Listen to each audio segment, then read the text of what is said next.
So we're going to be working with cardboard, and we looked at our artists and Mark Langdon, and so we saw a lot of his work. So now we're going to try to work in his style.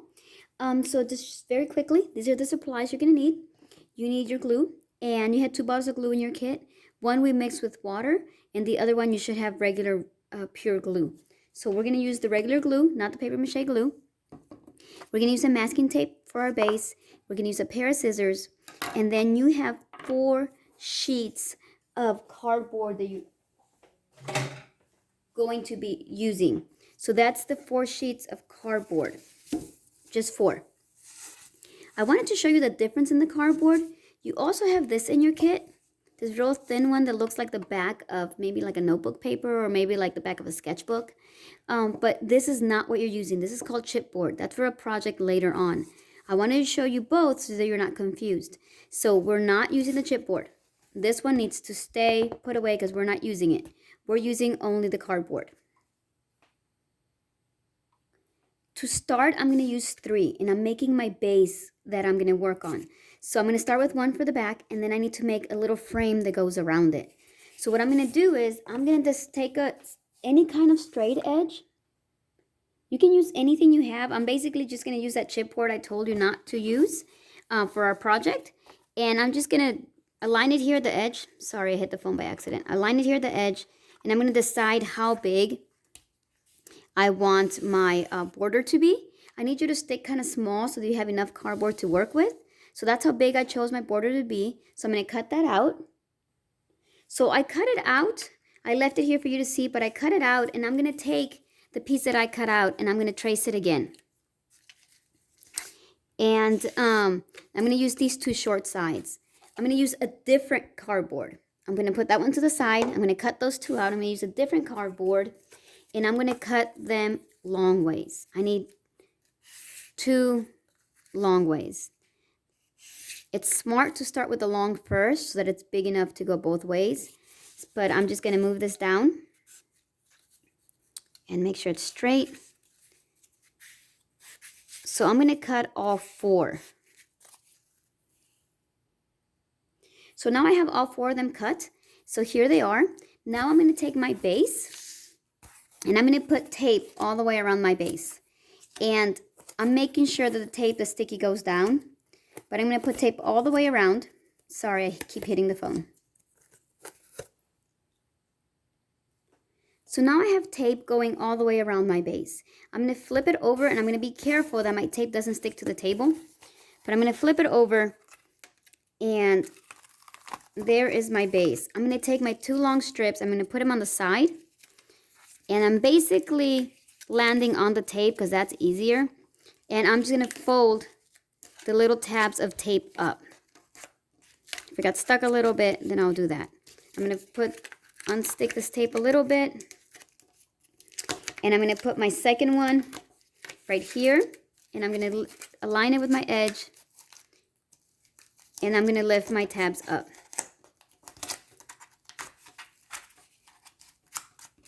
Okay, so now I have it all the way around. For my short ones, they're going to go right here, right at the short side, and I'm going to tape it all the way around.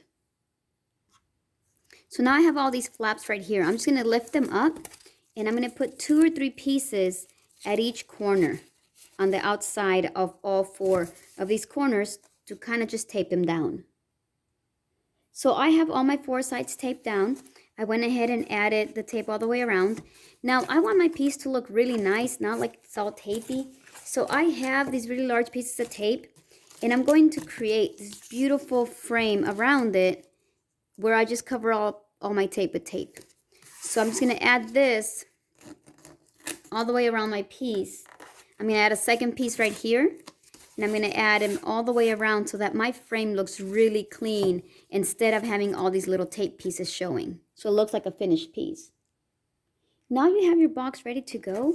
I added the tape all the way in the edges, and I even added some tape at the bottom to kind of reinforce.